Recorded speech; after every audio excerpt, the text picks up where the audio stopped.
Cole Heinowitz is a poet, scholar, and translator who lives in Brooklyn and Annandale-on-Hudson, where she is on the faculty of Bard College.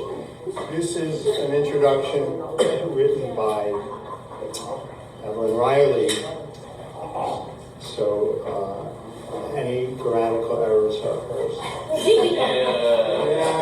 Already some factual errors. I used to blame Joe for all my mistakes. You still can. Heinowitz's books of poetry include Daily Chimera, Stunning in Russell Hospital, and The Rubicon.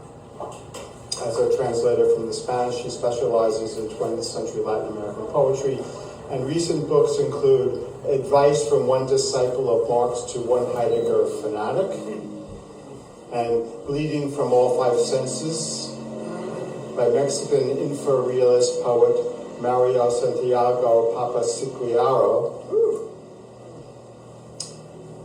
A Tradition of Rupture, the collected essays of Argentine poet and fiction writer Alejandra Pizarnik. Succubations and Incubations, selected letters of Antonin Artaud, and the forthcoming Primeval Wing by Mexican poet Mara La Rosa. Cole's extensive scholarly writings are too numerous and impressive to list here, but suffice it to say that in addition to works such as Rewriting Conquest, Spanish America and British Romanticism, 1777 to 1826, she has also written about contemporary writers as varied as Amil Alcalay and the late Jack Colum, the late great Jack Colum. Evelyn, was particularly pleased to find this astute description of some apparently simple works by Colum. Quote, such playful strangeness works to ballast the moments of delicate balance in these poems and to keep them from becoming conventionally beautiful. And to discover that she collaborated with Jack on the one-act play, A Birth for Francis. It's a birthday for Hortense. I'm just reading what it says. I know, but it's not that. She used ChatGPT. Which was serialized in the American Drivel Review, which everyone imagines she would have loved the title of. If she were a person. In addition to all the above, Heinowitz is now working on a book-length study exploring the poetics of direct communication with the non-human world. Poetry as coexistence, no small subject. Please welcome the prodigious Cole Heinowitz to Familiar Trees.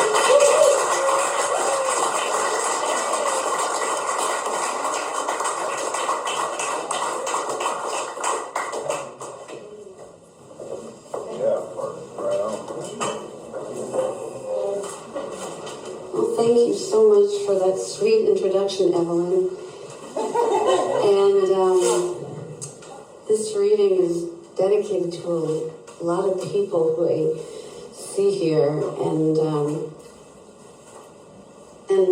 one is Michael, another's Jeff, another's Chris. They just happen to be right there. There's James, then there's Jason and Elspeth in that row, and then there's Sabrina in the row after it, Callie, and Sasha and Colin,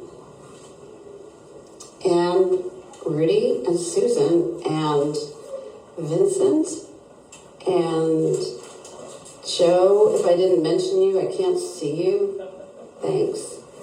And Douglas. It's so good to see you. Busted out.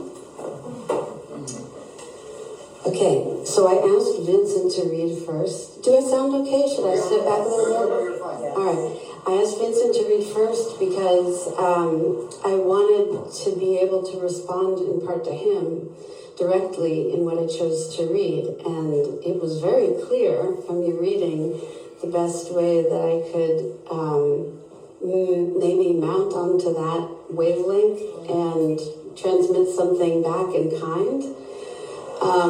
But it's Ralph Waldo Emerson's birthday today, and I feel that it would be a very nice thing to let him start speaking to you about the dimensions and the integrity that underpins your work, your project, your being in the world. So,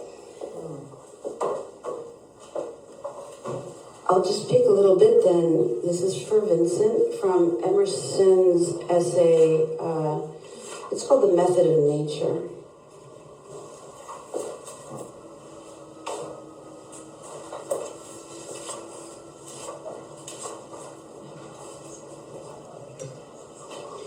But what strikes us in the fine genius is that which belongs of right to everyone. Let us speak plainly and with no false humility. The humility which is the ornament of man in the presence of the ideal, good and fair, is not to cloud his perception of that energy which he is. A man should know himself for a necessary actor. A link was wanting between two craving parts of nature, and he was hurled into being as the bridge over that yawning need, the mediator betwixt two else unmarriageable facts. His two parents held each one of the wants, and the union of foreign constituents in him enables him to do gladly and gracefully what the assembled human race could not have sufficed to do. He knows his own materials. Everywhere he applies himself to his work. He cannot read, he cannot think, he cannot look, but he unites the hitherto separated strands into a perfect chord. What are the thoughts we utter but the reason of our incarnation? To utter these thoughts we took flesh, missionaries of everlasting word which will be spoken. Should not a man be sacred to himself and to men? Is it for him to account himself cheap and superfluous, or to linger by the wayside for opportunities? Did he not come into being because something must be done which he and no other is and does? If only he sees, the world will be visible enough. He need not study where to stand, nor to put things in favorable lights. In him is the light. From him all things are to their center illuminated. What patron shall he ask for employment and reward? Here too was he born, to deliver the thought of his heart from the universe to the universe. To do an office which nature could not forego, nor he be discharged from rendering, and then emerge again into the holy silence and eternity out of which as a man he arose.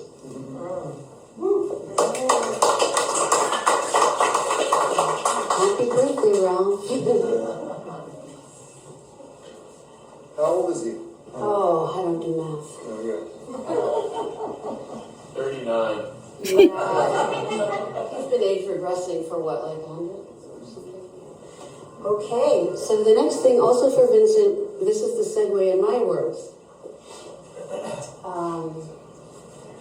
Yeah.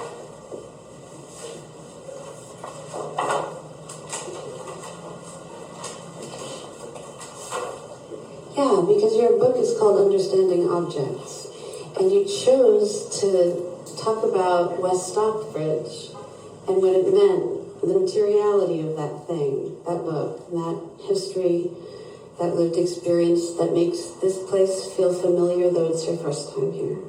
And I want to honor that with this poem, which was originally dedicated to Peter Seaton after his death, but I think he'll be very patient and will accommodate your companionship. Understanding heraldry.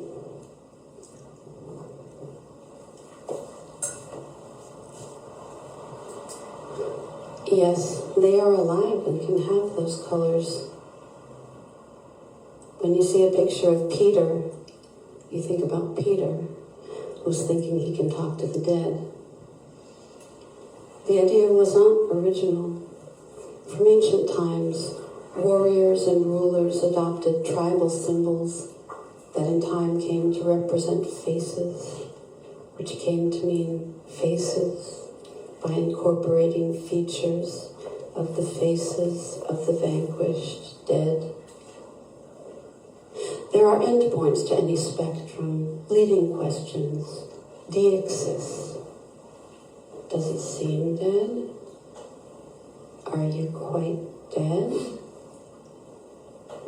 The set dictates you be very dead with me now. Even if I cannot ever stop remembering you, even if you really are Peter, the ox, the owl, and the eagle are familiar to everyone. All of them turn on the same structural problem. The outside is bigger, but strangely no more visible than the inside. Our pictures, close as they may be to you, lack a certain feature difficult to specify, whose absence gives symbolic status to the object. It was during endless winters that moments undoubtedly arose, and blazonry from an origin equally yet to come and already happened. We talk, but we cannot revive them. The mound of fading objects called environment. It is not an environment, it is a concept. But now you say we're coming to an end. The model has nothing to do with precision, everything, a casual instance of wishing you were here. And you are, for you are pondering escape. The 6 lions rampant, or 3, then 2, then 1, passant, guardant, in order of descent, similar to types found in the vicinity of Nantes. Yes, they are alive and can have those colors by hereditary right, a meaningless stain when looked at straight on, only acquiring contours of a face in retrospect, in the whole wild life of comparing you to an alien species. They walk off, become themselves, only in retrospect. A new image of the thinker. He carries the apple spray, the emblem of victory, a picture of Peter who isn't there, only the compassionate landscape itself. The jilted dead are a part of it. When I see a picture of Peter, I think of Peter thrown into ecstasy because he isn't there. A chevron between 3 swans argent, one whereof we still retain the crest. Having captured life like a fish on a hook, the reactive forces turn against themselves with the subtle coordination of actors with nothing to act. Here the words expire, become ours. In their protest against women, they walk off, become themselves, as if to die with, to desire, and all that babble about the decline of paternal authority conceals how swell the ride was to hear, where by sight the nobles climbed in to fight against the absence of the vocabulary of the thing written. And coming and leaving, in short, the whole life of you preparing the ground for defense. Draw, they said, so we can make sure we're here. Through this room, they took me to my father. White hot those colors where the border figured a second ago. A heavy-set, heavenly radiance. White rose within a sun, within a treasure. 2 bodies conjoined to one head. An overall paralysis. We laugh about that tonight, and suddenly, forever after. What we're saying is we don't have to worry about there not being there. Mind, where the picture appears leading up to a lack, is local. the enclosure itself. Or rather, the feeling of loyalty to the group, the marks written in the community of them. We are somehow trained by smiles, the shape of a face, to assume this commitment to a secret we will never know, but cannot doubt any more than that blood is, in the mystical names of the rulers, another way of saying embodiment. I had a feeling, Peter said, seemed to be a continuation of my arms. That possibility being utterance, as either he or she or anyone once made a rose jewels cross the scallops of the third, the old surmise in both. You should have been with us. The lights off slowly surround you and in time represent what you're asking. Is this something internal to Peter or to the concept of Peter? In the purest sense, this is not a question, but the kind of forgetting we hear has been around forever. In fact, written into the blackness as the second death we use to make the first one appear right. Yes, they are alive and can have those colors. But what we're really aiming at is something else, something you really have to keep your eyes open for. I mean, the refusal of those colors that spread from one melody to every canvas, inexorably leaving you in the sand, breathing air, regarding the primitive foundation of a planet in terms of what you mean to me. This is the art of the allegorical way of saying hello, of fighting for insertion into someone else's life no longer. It is no longer twilight, but it's so dark in here, not swinging freely, not dead, but dying to be touched. In a way, it is the point from which the picture looks back at us.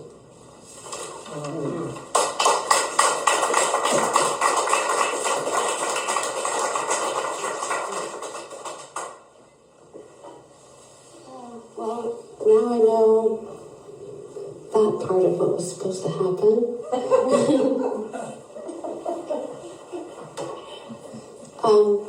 Maybe just one word about what I'm doing in the poems that I'll be sharing tonight. They have to do a lot with silence, and that idea of the silence where we're connected more than in the sound comes to me through. Historically, I got it. Bernheimer suggested it, and I read this book on silence, which is superb. But really, I've gotten it most through translating and this sense of deference. So the sense of listening, and so I wanted to read just a little bookend piece of a piece of prose that Alejandra Pizarnik wrote, and then I'll go back to my poems, and then I think I would like to end with a piece of Mario's, because the thing about translating, for me at least, is that these people live in me all the time, and that's what makes me able to translate them. And I don't really have that much in common with either of them, like it's not like our relationship is based on common interests per se. There's a good deal of overlap, just like you would want in any good friend, but then they both are aesthetically different, and so I hold my silence with them and generate their sound with my silence, listening. This is Alejandra Pizarnik. She's well known, I think, most well known in this country for a short story she wrote called The Bloody Countess, which if you're Gen X and queer, then you probably ran into it somewhere along early 20s, late teens. But if not, maybe it has had subsequent resurgences.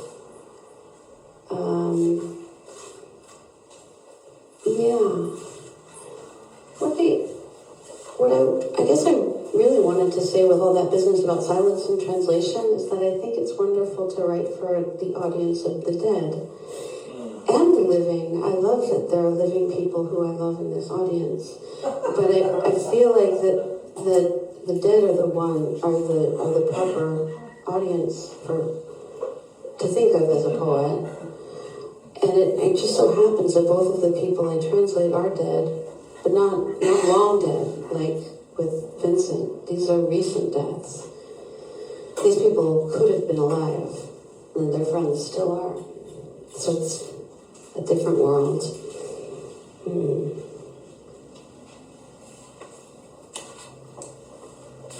want to read you this one where she talks shit about publishers. I think. But she's a great shit talker, and yes, I mean, she took her own life.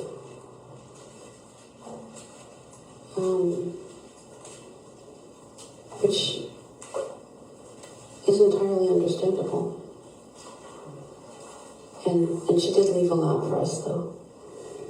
Okay.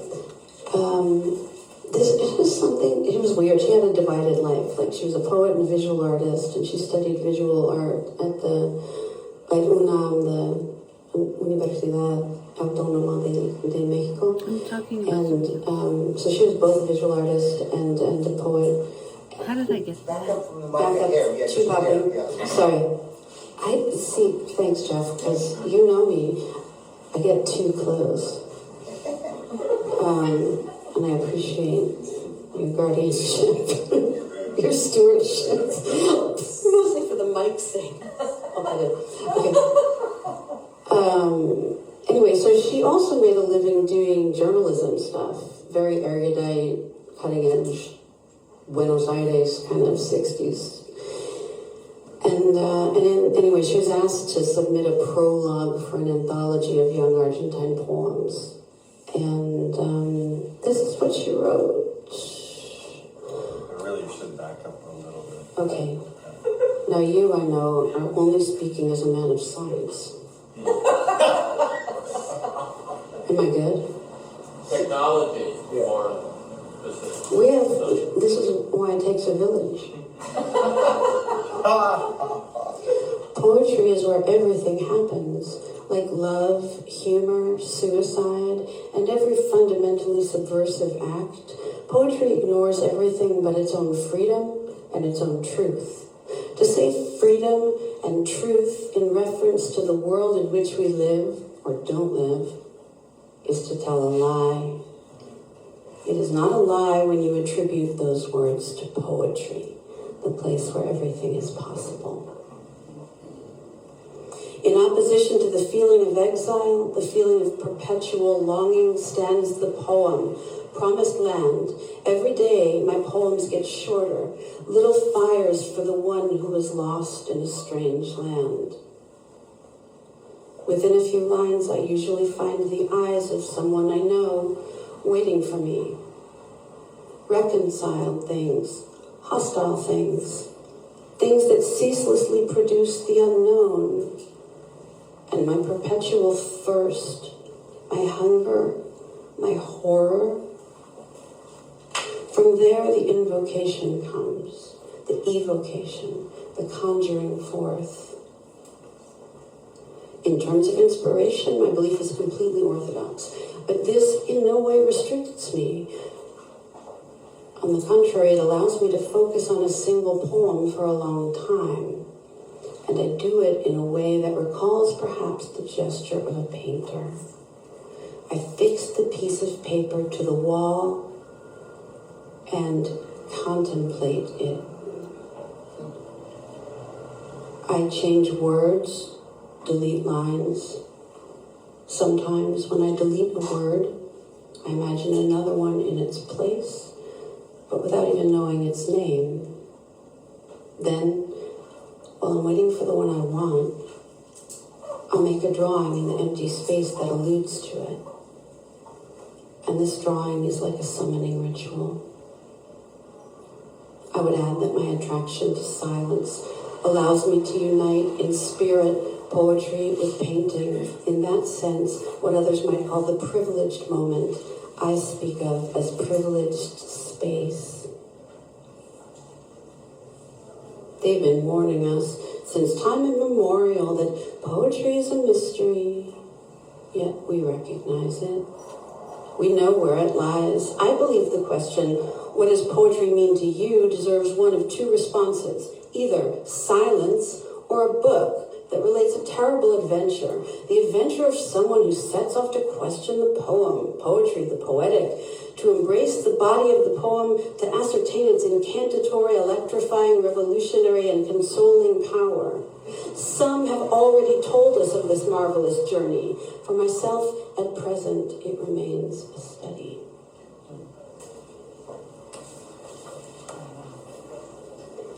If they ask me, who do you write for? They're asking about the poem's addressee. The question tacitly assumes such a character exists. That makes three of us. Myself, the poem, the addressee. This accusative triangle demands a bit of examination. When I finish a poem, I haven't finished it. In truth, I abandon it, and the poem is no longer mine, or more accurately, it barely exists. After that moment, the ideal triangle depends on the addressee or reader. Only the reader can finish the incomplete poem, recover its multiple meanings, and add new ones. To finish is the equivalent here of giving new meaning, of recreating. When I write, I never imagine a reader. Nor does it ever occur to me to consider the fate of what I'm writing. I have never searched for a reader, neither before, nor during, nor after writing the poem. It's because of this, I think, that I've had unforeseen encounters with truly unexpected readers, those who gave me the joy and excitement of knowing I was profoundly understood.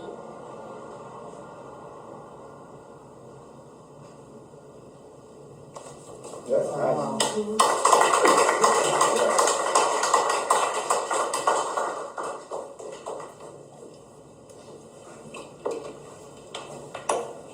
When did she die? His 60s. 60. I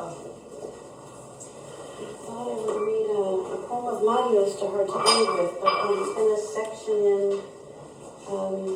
something that feels close to it to me, because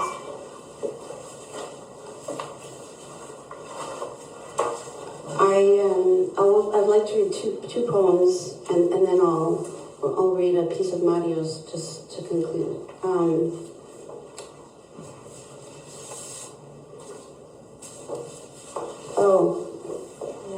Well, I mean, not to be maudlin, but... We're already depressed. Come on. So it's fun. Yeah, Ben Hollander edited this really nice book before he passed.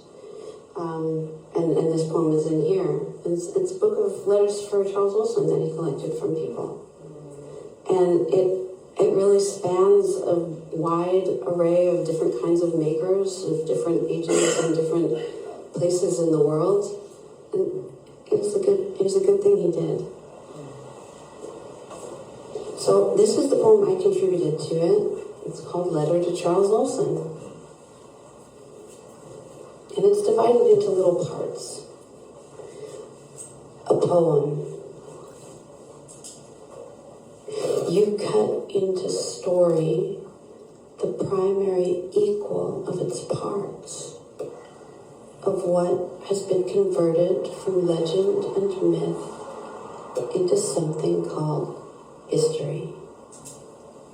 where people, having lived here for millennia, unrelieved, more or less, escapes the conversation. You know the diminishment I mean, the present loss of context and the misery of expenditure and gain, for which read urgency. What is it with this country that will not wait a minute before it strikes, but is always looking for its history as a transcript of experience, which doesn't have what this or that girl said or did, and this is loss. Anyone who would try to make this reappear as art has to damn well respect the consequences, to make them clear, to compose his refusal of the misery in abundance, to walk in that world where you find the real in any direction, not the spent presentation of some American event, lifting up meaning only to break it on the floor, asserting it should have been realism. Dear Charles, I'm not going to write to you from my usual position of giving reasons for not writing to assure you I'm alive, because today is good. The old voices I've neglected have come back and are demanding an outlet with surprising kindness given the criminals they've had to live with. Anyway, I dreamt last night about your vision of the beautiful boat. But either my memory failed or my eyesight did, and I didn't. I realized I'd have to build the thing entirely from scratch. At first, I froze. Then suddenly the boat tacked, and I was jumping sideways to avoid being hit by the boom.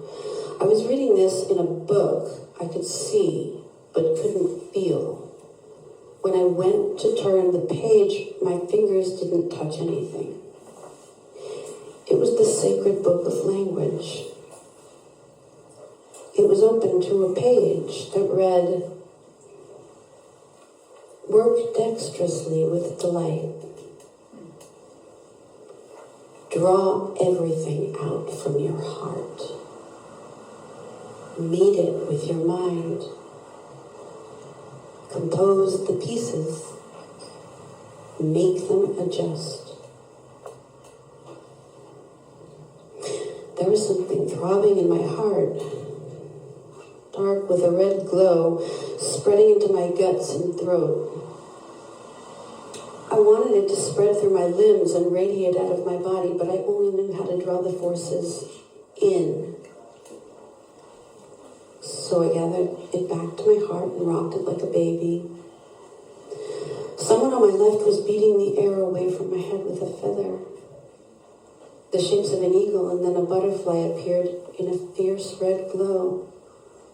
They drew closer and closer until all I could see was the color. Steora, star from a bird's wing. A myth.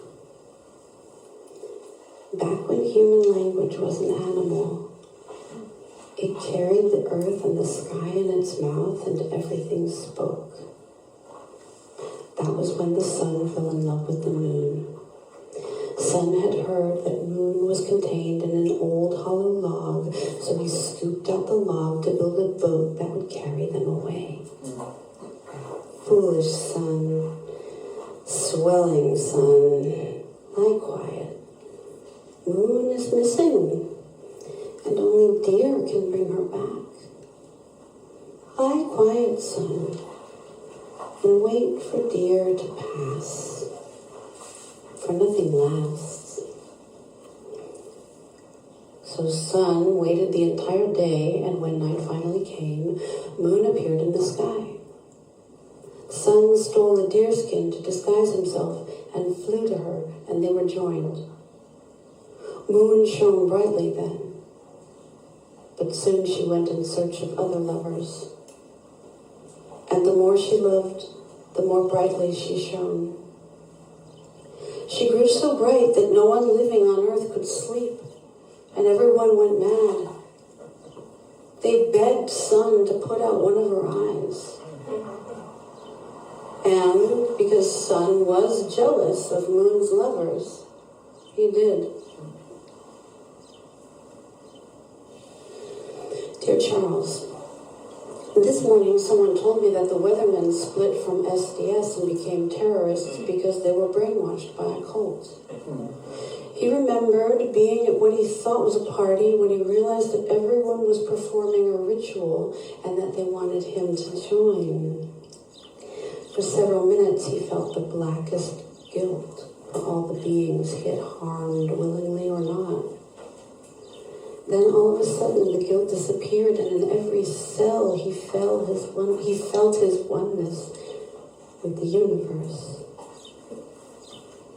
Since I knew you studied Crowley, I thought, now's the time to write to Olson and tell him why I've been silent so long. He'll understand. This is a ritual to banish silences. Love goal.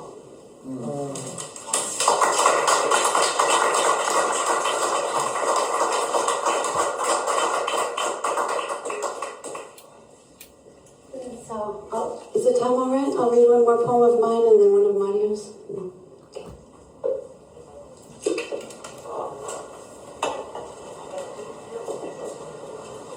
This is a very recent poem. I just wrote it. It's called Autobiographical Collective Hearth. There's a deep crystal longing around the word for it. The heteronormative dyad is no home for it any more than the homonormative community. Fantasy or counter-fantasy, you can be equally bound and gagged by anyone claiming to explain what trauma overturned your infant paradise. Heaviness and lightness, high and low, match the tone and level with words that correspond to another relationship. So the regal stars can be crimson, and I'm not as dumb as I look, can say, if it's not too inconvenient, please fuck off. Incongruous with and superior to pragmatic discourse. Ripped, still living from the jagged gulf between existence and our name for it. I remember Jack saying, in this common lexicon world, to be realistic is to turn probabilities into absolutes. And laughing about it while trying to stick his tongue down my throat. Now how funny is that? And Lynn talking me down after saying, you must slow yourself to be a muse whose tones dive order. To liquidate the can, you must resort to unfathomably smooth labor, parked in the drive-thru, blasting rancheras into a hulk of sweated burlap. 7 birds appear in the middle of my thinking like little daubs of black paint on the naked tree, visibly crushed against the surface of what I wanted to show you. I get so embarrassed watching forms I can't name circling objective structures, then breaking into something so real to touch that the electric heaters blow the fuse, the toilet overflows, the dangling stairs to the fuse box believe in love as a way of suspending weight too dangerous to use. It is 7 a.m. and flooded with duration. I have a vision in the bathroom. Fire cannot pass through a mirror, which means with or without anesthesia, no one remembers a seizure. What is life after life? Asks Maria, so enmeshed in motherhood she forgot the bird the spirit rides. Suzanne felt all the anaphora hurling her against the wall, but when the verbs changed tense, she found it allowed her to move. Corey said, I'm in an endless loop like a fountain that spouts and reabsorbs itself through incarnation after incarnation until any solid ground feels like peace. While on her back in a Polish wagon, circa 1951, Papusha sings in Romani, everything shakes from the laughter of the stars. My jaw, I hurt my jaw walking that night truck, a child murmurs on the Metro North. A woman, possibly his mother, soothes. Just that door, just that door. We gotta get that baby carriage back in the center door, yells one of the conductors, and coming from the seat in front, I hear a man explain, with AED now, everyone is so into racism and finance, so eventually they just came along and gave him meth. All form addresses itself to its fellow forms through a hidden wound, a foreign language flickering below the heart. The flame in my own heart burns pale, thin, blue, and green. It wants to be warmed by the fire outside, but I know it's just pretending to be sick. The bright light of its shadow wells forth from the pit and shoots out with such strength you can almost see life flourish in its glow, not this withered paddock in the foreground calling itself my desire. Write a poem, Emily says, the way you'd build a fire. Place materials, ignite them, watch them burn. I gossip to find where the good wood is, Kate confessed.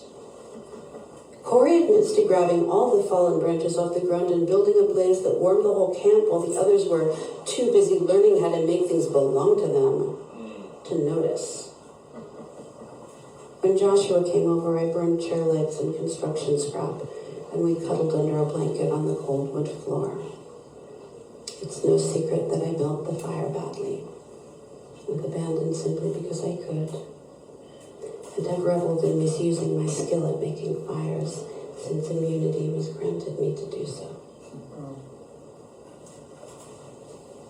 Conrad arrives in a flourish of expletives and sage. Fuck healthcare, demanding endless American shame, but first to have done with all this reverence for world building, I caution them, and declare an end to collective worship of the singular thinker, Suzanne insists with a crack of her whip. We can all build our own world, and that's fine, Adhar says, but what if there's only one world and we all have to share it? Wait. I think they're coming closer. Patrolling these platforms for unlicensed transmissions of intimacy.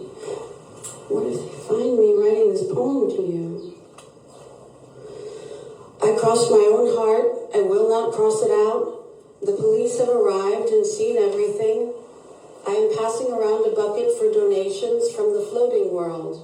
Do not forgo the opportunity to give. We have nothing left to hide and must tap into questions we don't yet know we have. Yes, it is right to call that courage.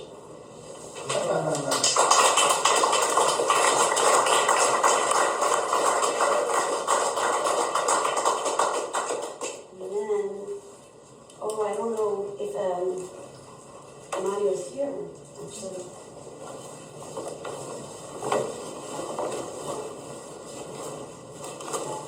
Page 107. Okay, can I just go grab it? It's gotta be a food. No, it's not. Where is it? No, I just gave it to Rudy. What is it? Just the advice from the disciple of Marx, the hydrophonatic. Sorry. That was a little bit of a stunt, just to make sure you still have energized in the body. It wasn't a conspiracy. Okay, so I'd like to share with you now a piece of writing by Mario Santiago Papasquiaro. He first read this poem in 1975 in Mexico City and changed the course of Mexican literature. And, I'm not big on those kinds of claims, but it's the truth. And also South American fiction, which he didn't give a rat's ass about. But because he penetrated Bolaño with his spirit, he's alive everywhere that Oprah's book club exists.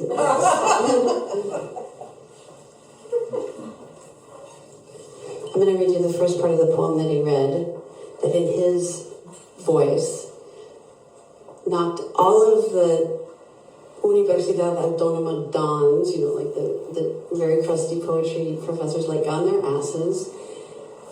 And it was a call to arms that may be comparable to like the Situationists or something like Guy Debord, except that Mario's a poet, not a propagandist. So the poem's called Advice from a Disciple of Marx to a Heidegger Fanatic, and it's from 1975. It's long. I'm not going to read the whole thing.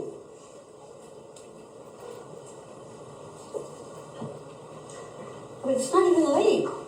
Wow. What the hell? Read the whole thing. Yeah, well, I'm not going to be rude. I'll read it to a normal stopping point, and then we can all be together. The world gives you itself in fragments, in splinters. In a melancholy face, you glimpse the brushstroke by Dürer. In someone happy, the grimace of an amateur clown. In a tree, the trembling of birds sucking from its crook. In a flaming summer, you catch bits of the universe licking its face. The moment an indescribable girl rips her Oaxacan blouse just at the crescent of sweat from her armpits, and beyond the rind is the pulp, and like a strange gift of the eye, the lash. Maybe not even carbon-14 will be able to reconstruct the true fact. The days are gone when a naturalist painter could ruminate over the excesses of lunch between movements of Swedish gymnastics, and without losing sight of the rosed blue tones of flowers he wouldn't have imagined even in his sweetest nightmares. We are actors of infinite acts, and not exactly under the blue tongue of movie spotlights. For example, now that you see how Antonioni passes by with his usual little camera, observed by those who prefer to bury their heads in the grass, to get drunk on smog or whatever, so as not to add to the scandals that already make the public roads impassable by those who were born to be lavishly kissed by the sun and its earthly ambassadors. By those who talk of fabulous copulations, of females you can't believe in this geological age, of vibrations that would make you a fervent propagandist for Zen Buddhism, by those who at one point were saved from the accidents the crime rags call substantial, and that, by the way, for now, aren't counted among the flowers of the absurd. That's how it is on the trapeze, on the tightrope of this thousand-ring circus. An old man rattles on about the thrill he felt at seeing Gagarin fluttering like a fly in outer space. And pity the starship wasn't called Icarus I. That Russia is so fiercely anti-Trotskyite.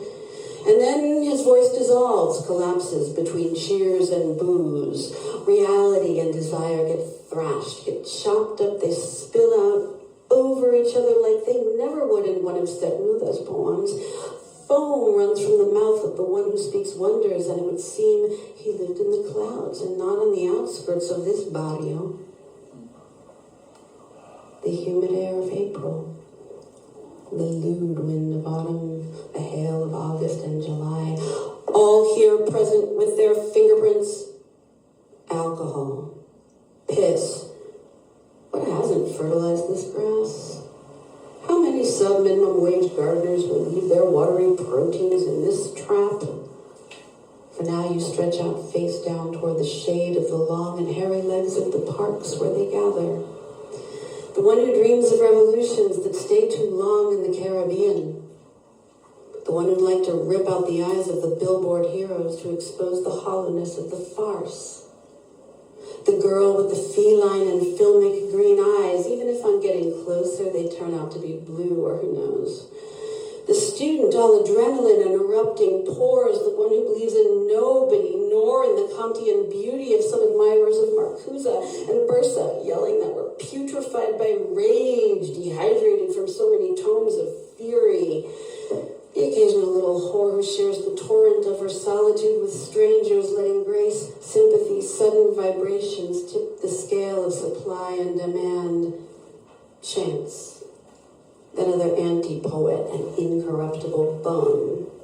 those who come here to weep until they carve for themselves, as in wood, the face of some paranoid martyr after smashing, not exactly from devotion, the seats of the movie theaters.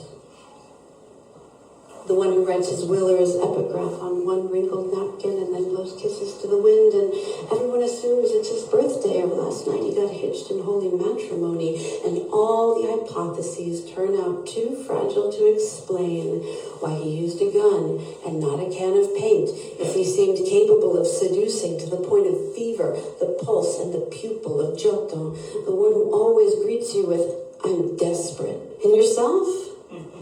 Those who love rabidly like street dogs through thick and thin, and one calls them blooming lovers, and they're aphrodisiacs, not only to the sensibilities of Marc Chagall, but many others.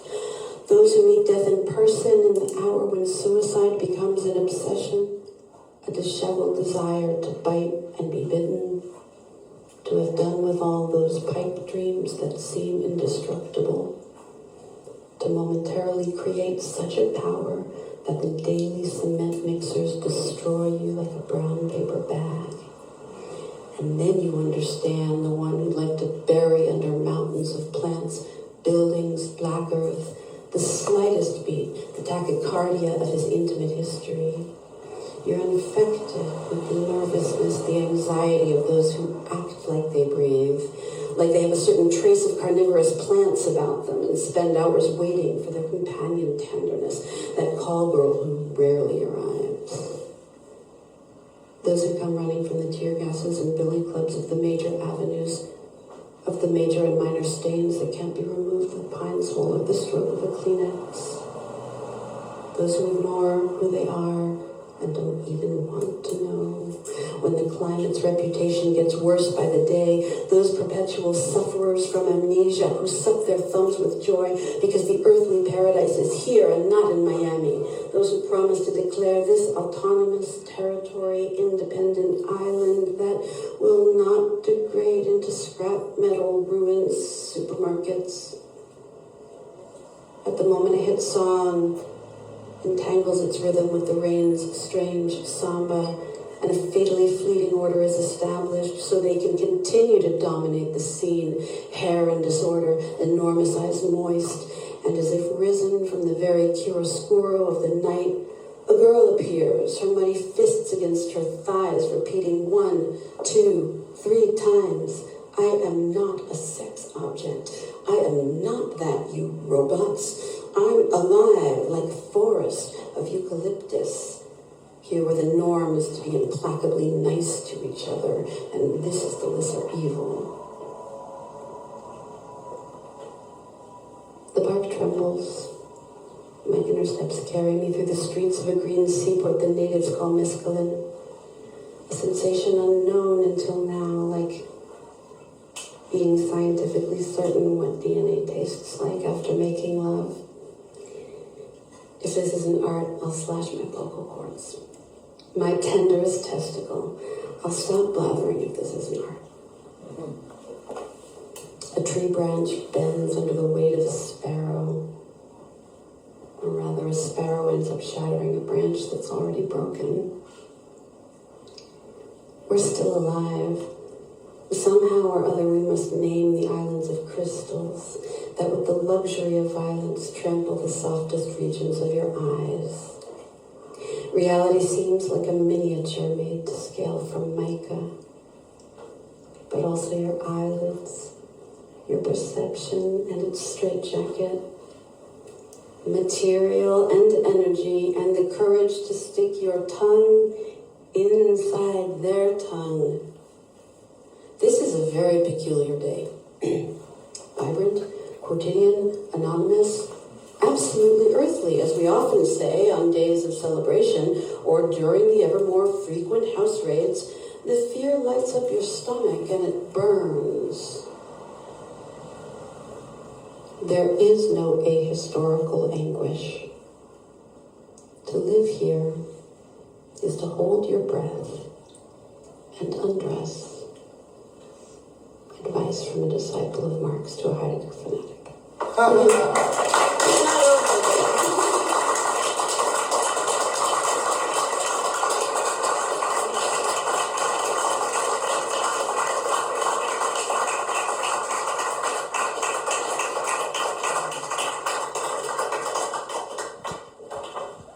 Thank you, Cole, that was amazing. Amazing. And thank you all for coming. Thank you, Vincent. And hope to see you all on June 29th, 2020.